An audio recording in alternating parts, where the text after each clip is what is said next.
Terima kasih Anda masih bersama kami di Presisi Utama. Untuk mengetahui pantauan arus lalu lintas sore hari ini di sejumlah daerah, berikut laporan Brigadir Satria, petugas NTMC Korlantas Polri. Ya baik, selamat sore pemirsa. Saya Brigadir Satria akan mengupdate informasi kondisi arus lalu lintas terkini melalui CCTV NTMC Polri yang langsung kami pantau secara real time. Yang pertama kita lihat kondisi arus lalu lintas di kawasan DPR MPR Jakarta Selatan. Untuk lalu lintas pada sore hari ini yang dimana mulai masukinya jam pulang perkantoran secara umum dalam keadaan cukup ramai, terutama untuk di ruas tol dalam kota dari arah Semanggi yang akan menuju ke arah Tomang maupun sebaliknya mulai mengalami peningkatan volume arus kendaraan. Untuk kecepatan kendaraan dapat dipacu berkisar 40 hingga 60 km per jam. Bagi Anda para pengguna jalan tol agar tidak menggunakan bahu jalan dikarenakan bahu jalan hanya diperuntukkan untuk keadaan yang darurat. Sementara di jalur arteri dari arah Selipi yang akan menuju ke arah Gatot Subroto maupun sebaliknya dalam keadaan ramai lancar. Masih di kawasan Ibu Kota Jakarta, kita lihat kondisi arus lalu lintas di kawasan Jembatan Layang Mampang, Jakarta Selatan. Untuk kendaraan pada sore hari ini secara umum nampak cukup padat. Untuk lalu lintas di jalur flyover dari arah Tendean yang akan menuju ke arah Pancoran, terdapat antrian yang dimana mulai masukinya gerbang tol di sana agar para pengendara dapat tetap bersabar. Sementara untuk di jalur arteri dari arah Pancoran yang akan menuju ke arah Kuningan dalam keadaan cukup ramai namun juga cenderung tersendat. Sama halnya di jalur tol dalam kota dari arah Pancoran yang akan menuju ke arah Kuningan maupun sebaliknya dalam keadaan juga cukup padat, terdapat perlambatan di sana. Namun tetap kami himbau kepada Anda para pengendara agar dapat tetap ikuti arahan petugas kami yang berada di lapangan serta kami mengingatkan untuk penerapan ganjil genap pada sesi kedua yang berlangsung hingga pukul 9 malam nanti juga masih berlangsung, di mana pada sore hari ini hanya kendaraan berplat nomor ganjil yang dapat melintas, sementara kendaraan berplat nomor genap dipersilakan menggunakan jalur alternatif lain sesuai dengan tujuan Anda. Kita keluar dari Ibu Kota Jakarta untuk memantau kondisi arus lalu lintas di kawasan Limbangan, Garut, Jawa Barat. Untuk kendaraan pada sore hari ini dalam keadaan cukup normal di kedua arahnya, baik untuk lalu lintas dari Nagrek yang akan menuju ke arah Malabong maupun arah sebaliknya dalam keadaan cukup normal, belum ada lonjakan arus kendaraan yang signifikan. Namun yang perlu diantisipasi yaitu terdapat truk muatan barang agar dapat tetap menjaga jarak aman kendaraan Anda dengan kendaraan lainnya serta menjaga batas kecepatan maksimal kendaraan Anda. Dan yang terakhir kita lihat kondisi arus lalu lintas di kawasan persimpangan Nagrek, Jawa Barat. Untuk kendaraan pada sore hari ini dalam keadaan relatif lancar, baik lalu lintas dari Bandung yang akan menuju ke arah Garut atau Tasik maupun sebaliknya dalam keadaan relatif lancar. Namun tetap kami himbau kepada Anda para pengendara agar dapat tetap menjaga batas kecepatan maksimal, mengingat terdapat sesekali angkutan umum yang berhenti di sisi jalan untuk menaikkan dan juga menurunkan penumpang. Ya baik pemirsa, menurut informasi dari BMKG untuk kawasan DKI Jakarta dan juga sekitarnya pada sore hingga malam hari nanti masih akan turun hujan dengan intensitas beragam. Kami himbau kepada pengendara sepeda motor terkhususnya agar saat hujan turun tidak berteduh di bawah flyover maupun underpass karena hal tersebut kerap kali menyebabkan kemacetan lalu lintas. Dan untuk informasi selengkapnya silakan hubungi call center kami di nomor 15669 dan juga melalui SMS Center di 9119. Stop pelanggaran, stop kecelakaan, keselamatan untuk kemanusiaan, untuk Indonesia lebih tertib. Demikian informasi yang dapat disampaikan langsung dari studio NTMC Polri. Semoga bermanfaat, selamat beraktivitas, dan salam presisi. Pemirsa, suasana haru menyelimuti lapangan Tribrata Polda Sulawesi Barat ketika 24 personil memasuki masa purna baktinya pada Rabu pagi. Berikut laporan personel Humas Polda Sulbar, Bribda Afandi. Saat ini berada di Mako Polda Sulbar dalam rangka pelaksanaan Wisuda Purna Bakti tahun 2024. Suasana haru menyelimuti lapangan Tribrata Polda Sulawesi Barat ketika 24 personel telah memasuki masa purna baktinya pada Rabu 14 Desember 2024. Upacara dipimpin langsung oleh Kapolda Sulawesi Barat Irjen Pol Adang Ginanjar. Di momen spesial ini, untuk memberikan penghormatan dan ucapan terima kasih atas dedikasi, loyalitas, dan pengabdian para purnawirawan selama bertugas menjaga keamanan dan ketertiban masyarakat.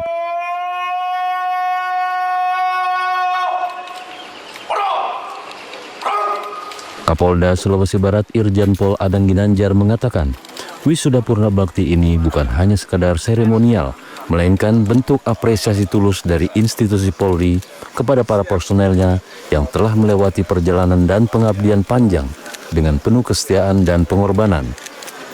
Ia turut memberikan pesan penuh makna kepada para purnawirawan untuk terus mengabdi dan selamat menjalankan purna tugas. Dalam kesempatan yang sama, Kapolda Sulawesi Barat Irjen Pol Adang Ginanjar turut menyerahkan tanda penghargaan kepada para personel yang mengakhiri masa baktinya. Demikian yang dapat kami laporkan. Saya Bribda Fandi, kembali ke studio. Pemirsa, sebanyak 333 personil Polresta Jambi amankan pelaksanaan rapat pleno rekapitulasi suara pemilihan gubernur dan wakil gubernur Jambi di Hotel Aston pada Rabu pagi. Berikut laporan personel Humas Polresta Jambi, Brigadir Resvida Amalina. Polresta Jambi melaksanakan pengamanan pleno KPU tingkat Kota Jambi yang diselenggarakan di Hotel Aston Kota Jambi, dimulai dari tanggal 4 Desember 2024 sampai dengan 6 Desember 2024 dalam rangka Operasi Mantap Praja tahun 2024 Polresta Jambi.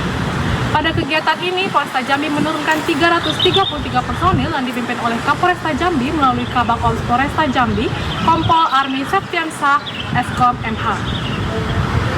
Pada hari pertama berlangsungnya kegiatan rapat internal oleh KPU Kota Jambi yang dipimpin langsung oleh Ketua KPU Denny Rahmat Esos. Pengamanan pleno KPU ini bertujuan agar kegiatan berjalan aman dan kondusif, yang mana personel Polresta Jambi melaksanakan pengamanan di seputaran Hotel Aston Kota Jambi. Begitupun untuk situasi lalu lintas di seputaran Hotel Aston Kota Jambi berjalan aman dan lancar. Dari Polresta Jambi, saya Brigadir Resvida Amalina melaporkan. Salam presisi. Pasca pemungutan suara, Polda Kalimantan Selatan menggelar apel kedatangan pasukan pengamanan pemungutan suara dan perhitungan suara pilkada pada Rabu pagi. Pada hari ini, Rabu 4 Desember 2024, Polda Kalimantan Selatan melaksanakan apel kedatangan pasukan dalam rangka tahap pengamanan, pemungutan, dan perhitungan suara Pilkada serentak tahun 2024 Polda Kalimantan Selatan. Pasca pemungutan suara, Polda Kalimantan Selatan menggelar apel kedatangan pasukan pengamanan pemungutan suara dan perhitungan suara Pilkada serentak tahun 2024. Apel kedatangan untuk menyambut 1.000 personel yang sebelumnya melaksanakan tugas bantuan kendali operasi pilkada yang mengamankan pemilihan di 13 wilayah kabupaten dan kota. Apel tersebut dipimpin langsung oleh Kapolda Kalimantan Selatan, Irjen Pol Rosyanto Yuda Hermawan, di lapangan apel Polda Kalimantan Selatan pada 4 Desember 2024. Kapolda Kalimantan Selatan, Irjen Pol Rosyanto Yuda Hermawan mengatakan, secara keseluruhan wilayah Kalimantan Selatan dalam keadaan aman terkendali, sehingga personel Polda Kalimantan Selatan yang telah selesai melaksanakan BKO ditarik kembali ke Mako Polda Kalimantan Selatan.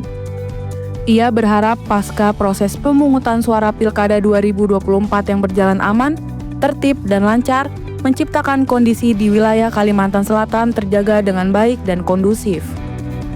Dalam kesempatan tersebut, Kapolda Kalimantan Selatan, Irjen Pol Rosyanto Yuda Hermawan, mengapresiasi para personel yang telah berdedikasi menjalankan tugas di wilayah tugasnya selama 1 kali 24 jam. Ia menyebut tugas berikutnya ialah mengamankan rapat pleno rekapitulasi perhitungan suara di tingkat provinsi untuk pemilihan gubernur dan wakil gubernur.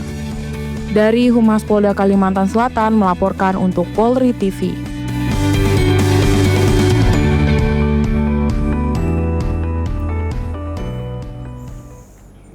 Kapolri Jenderal Listio Sigit Prabowo bersama Menko Polkam Jenderal Purnawirawan Budi Gunawan memimpin ratas pencapaian Des Pemberantasan Narkoba yang dilaksanakan di Gedung Mabes Polri.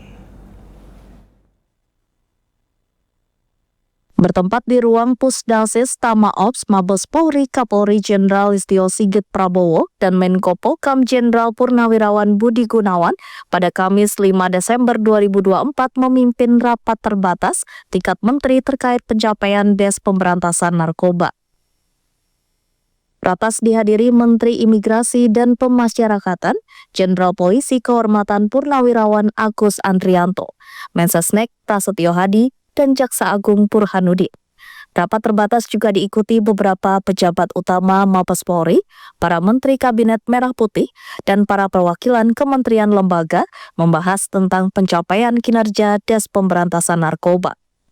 Terdapat 5 pokja yang dipaparkan oleh Kapolri atas pencapaiannya setelah Des Narkoba ini terbentuk. Pokja tersebut adalah Pokja Pencegahan, Pokja Gakum, Pokja TPPU, Pokja Rehabilitasi, dan Pokja Publikasi. Pengungkapan kasus yang menonjol setelah Des Narkoba ini terbentuk adalah ungkap kasus pabrik obat keras Heximer oleh BNNP dan Polda Jawa Barat, pengungkapan kasus peredaran sabu jaringan Afghanistan oleh Polda Metro Jaya, dan pengungkapan clandestine labasis oleh Ditipit Narkoba Bareskrim Polri. Peta jaringan narkoba internasional saat ini masih tetap dikuasai oleh 2 sindikat besar, yaitu sindikat Golden Crescent dan sindikat Golden Triangle, di mana sindikat Golden Crescent ini memproduksi jenis narkoba heroin, sabu cair, dan sabu kristal. Sementara yang masuk dalam kelompok ini antara lain negara Pakistan, Iran, Afghanistan, di mana mereka memasarkan melalui wilayah yang dilintasi, masuk dari Samudra India, masuk ke Aceh, masuk lewat jalur darat, Banten, dan ke arah Jawa Barat. Pembentukan Des ini adalah salah satu bagian dari asta-cita Presiden Prabowo Subianto dalam rangka menciptakan kondisi aman dan damai. Dari Jakarta, Rizky Firmansyah, Polri TV. Polri mengungkap hasil Des Pemberantasan Narkoba dalam 1 bulan. Polri mengungkap 3.608 perkara dengan total tersangka 3.965 orang. Pengungkapan ini berasal dari jaringan narkoba dalam negeri dan jaringan internasional.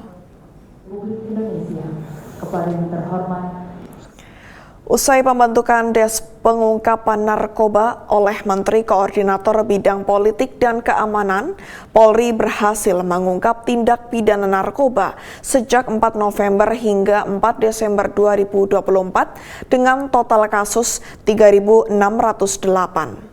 Selain itu, Polri bersama PPATK menangani 5 laporan polisi tindak pidana pencucian uang terkait peredaran narkoba dengan total aset 126 miliar rupiah.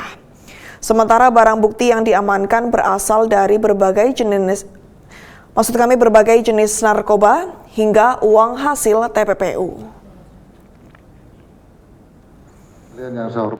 Bahwa selama 1 bulan ini kami telah memproses 3.608 perkara dengan mengamankan kurang lebih 3.965 tersangka serta barang bukti senilai 2,88 triliun rupiah.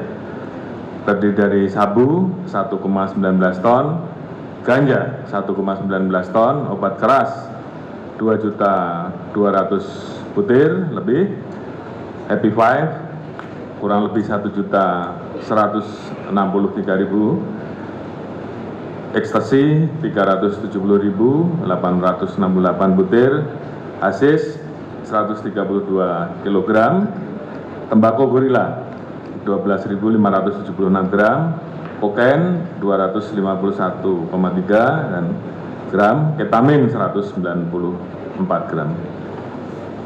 Kemudian kami juga melakukan proses TPPU terkait dengan pengungkapan yang kita laksanakan, khususnya terkait dengan pengedar besar.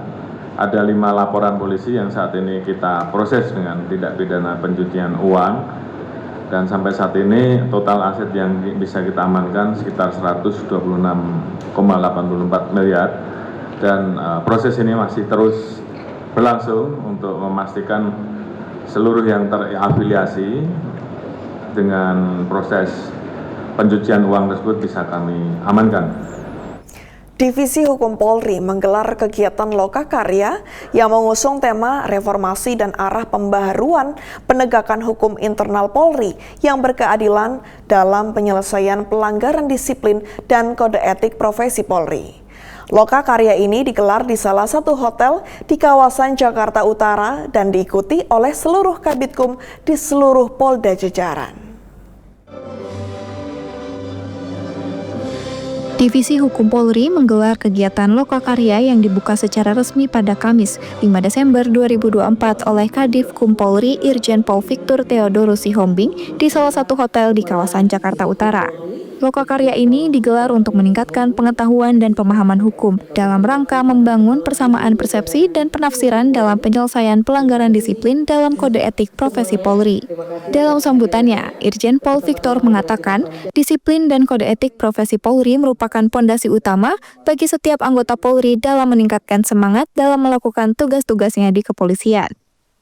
Jadi banyak hal yang bisa diambil dalam kegiatan ini dan kita juga mendiskusikan apa yang menjadi kendala dan problem-problem yang dialami oleh para Kabitkum ketika melaksanakan tugasnya.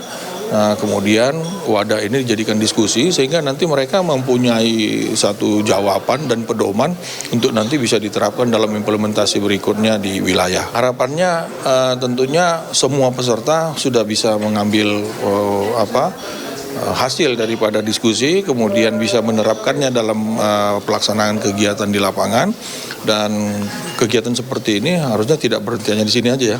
Kita akan terus nanti lakukan secara berulang, bukan hanya Lokakarya, termasuk juga seminar-seminar, FGD, dan rapat-rapat koordinasi, supaya bisa memecahkan kendala-kendala yang ada di lapangan.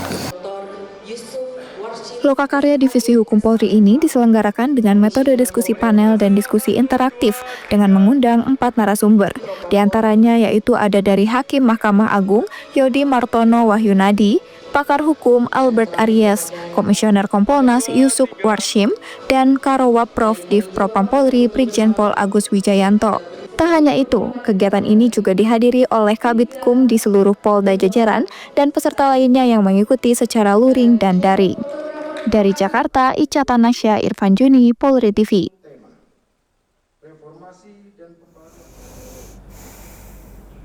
Pemirsa, kami akan segera kembali usai jeda berikut ini.